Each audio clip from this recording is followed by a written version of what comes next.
Bill, one more time to your left. Looking left. And Jessica, T-right. Jessica. And Jessica. Miss Chastain. Jessica, straight ahead. Miss Chastain. Down to your left. Both the way back. On your right. Guys, right here, right in front of you. Right. Andy, right down here. It's alright, sir. Straight ahead, right here. Right here, please. It's alright. One more time. I see it, come on. There we go.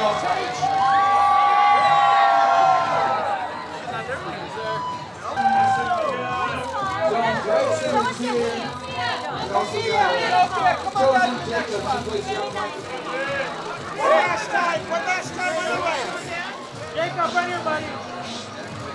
One time right here, Jacob. Chosen. Right over here. Is that right, buddy?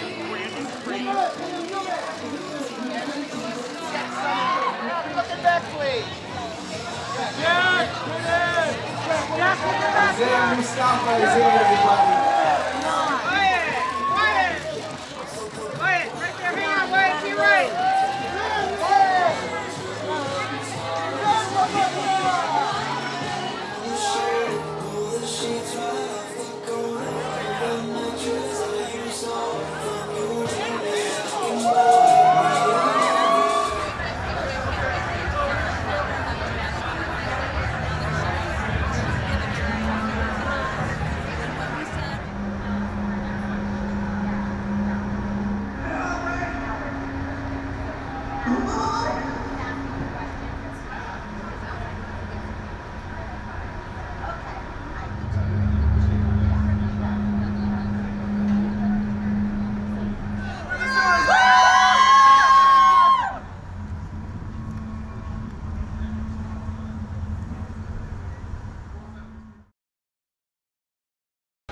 I love the bond of this group of people. I love the message of unity. I love the message of people confronting their childhood traumas and learning that by facing them, they free themselves from them. I studied the first one, studied Soph's performance. It was so beautiful what she did, and of course read the book. Well, he's a mirror back to you. He represents your greatest fears. And you have to confront them, and that's what makes him so terrifying to everybody. He's a great actor. I mean, he actually got me on our first day. We were doing a read-through, and he wasn't even in hair and makeup, and he made me jump and scream, actually. He, startled me, so he's really in it. There's a lot of scares. There's more scares in this one, I think, but there's love, there's friendship, there's drama, there's comedy, it's catharsis. It really is a throwback to movies that I love, like Goonies and movies from my childhood. Yeah, I just watched the first one and went off of that one. I didn't reread the book or anything like that. Yeah, it was just kind of like whatever Finn was doing and being an extension of that. I don't know, just really scary, and it's pretty dramatic. It's kind of about group trauma in a way. Yeah, it's interesting. They're going to be scared, they're going to laugh, hopefully, and yeah, all those things.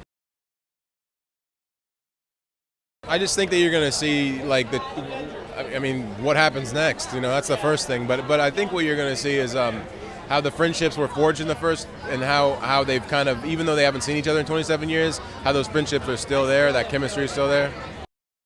I think that Pennywise represents, for children, it's something that's the first thing that you see that you're told is something that's good and kind, and then it kind of flips on you, and what you thought was kind and good turns into this evil thing, and it's like almost, It's a realization of horror or fear. If you're a fan of the first installment, the second just amps up those qualities that Andy Muschietti, the director, showed us in chapter 1. There's a lot more scares, but also the chemistry that the kids had in the first one. As the adult losers, we really tried to emulate that, and I think it shows. We had Bill Hader, and that was a lifeline for us because he's such a funny dude. So there's a real nice amount of lightness and humor in this as well as the dark moments. Yeah, I watched the first one a billion times. Then I just watched clips on YouTube of Jeremy Ray Taylor, the young Ben's performance over and over again. In particular, there's a moment where he first meets Beverly in chapter 1, and she signs his yearbook, and he's listening to New Kids on the Block. And she says something about the new kid, and he blushes on cue. And it's just the sweetest moment. So I took that to infuse into the older Ben. I thought it was a really nice moment to take in as a kind of gateway into the character. At first I thought, it wouldn't be freaky, but he's a really imposing guy. He's tall as it is, and in the Pennywise makeup and outfit, he's like 6'6", right? So he's very imposing, and to work with him is really dynamic. He's almost like working with a wild animal. You don't know what he's going to do. He's got a really frenetic energy, but as soon as they call cut, he's chill. But if you're acting opposite him, you're not chill because you've been really affected by his performance. It's more than just like a horror movie, it's an epic action adventure. It's like an old school Hollywood movie.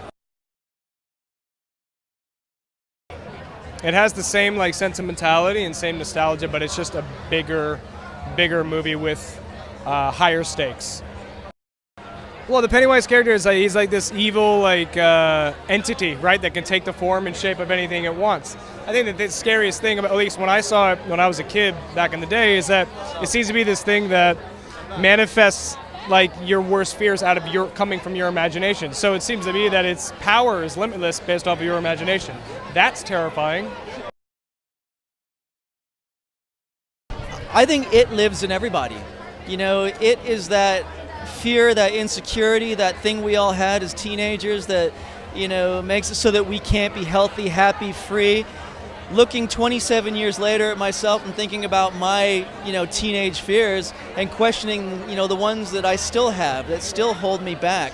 That little voice that says, you're not good looking enough, you're not pretty enough, you're not smart enough. So he is a metaphor for the fear that we all employ to hold us back. And so it's up to us growing to beat our own it. And I think that's a big part about, the draw to this story. I think if you like the first one, you're going to enjoy the second one more. All the emotions that are displayed in the drama in the first one are intensified in chapter 2. It's scarier. And it has a different scale. It's told in a bigger canvas, and it's a story that deserves to be told in a bigger canvas. There's a dialogue between the timelines. So we meet the losers 27 years later, but there are flashbacks to when they were kids. So. Yeah, you should expect something very emotional, very scary, and epic.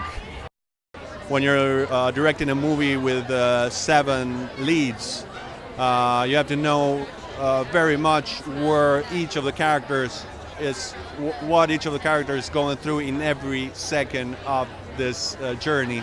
So there's a lot of putting on the same page to do.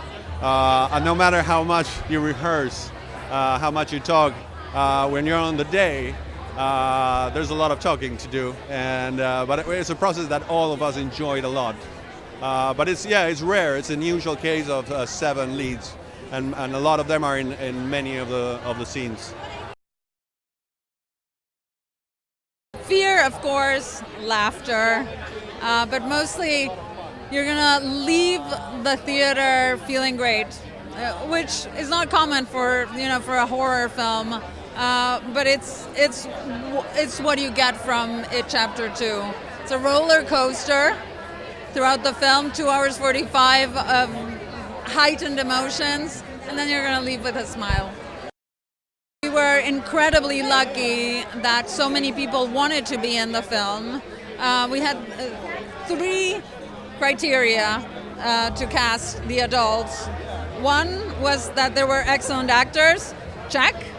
Second, that they looked exactly like the kids. That was the challenging part. And, you know, some were very easy to find, like Jessica, like McAvoy, like Bill Hader, because they're just doppelgangers from the kids. The other 4, we had to look a little further, but we found them, and they are exquisite. And then the third criteria was that we wanted volunteers. We wanted people to be in the film because it was going to be a hard shoot, and we got the best family. It's a revamped, more intense, more exciting version of the first one. I think everyone should go out and see it. There's as much heart as the first one, but even more horror. It was a lot of fun. It was a little reunion, but we all spent so much time together, all the losers anyway, so it didn't feel that different, but it was nice getting back into our characters, and the hardest part was doing the stutter again, because I had gotten rid of it. Finally, it kind of stuck with me after a while, after doing it, but then I finally got rid of it, and then I had to go back into it. So.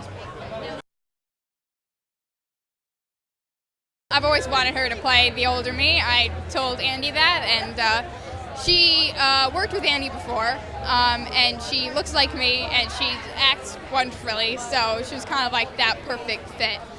So when she actually got the job, I was really relieved. It is scarier, it is more violent, and you get to see the older kids that you loved and first hit come back the second time and reunite. When he gets into character, it is very scary. When he's in character, he's very scary. But at the same time, I personally am a big fan of practical effects, so kind of seeing him, I can't help but just to get really excited, you know, because I just think all of it's just so interesting. So I need to remember, oh, right, yeah, scary, scary. But I think fans can expect a faithful sequel and a great cast and amazing performances from everyone, but still with the same charm as the first one. Pennywise is kind of a different, he's almost like a chameleon, or it's almost like a chameleon, so it can change into whatever, I guess, haunts you. Fans can experience, I don't know, a fun time, but also being really scared at the same time, and great filmmaking, and yeah, lots. I hope they experience just a range of emotion. Our goal is to just put you through a story. So of course be afraid, but more than that, you know, have some laughs, have some heartfelt moments, just everything, a journey. I think it's the fact that you don't know anything about him. You know, if you're gonna understand something, you can't be too scared, but the fact that he can be anything, any place, anytime, that's a pretty scary thing. It was amazing. I mean, it was really great. We all got to come back, and I feel like we were all more experienced this time, and it almost felt like we didn't leave. You know, like it just felt like it just one day went by. So it was really great.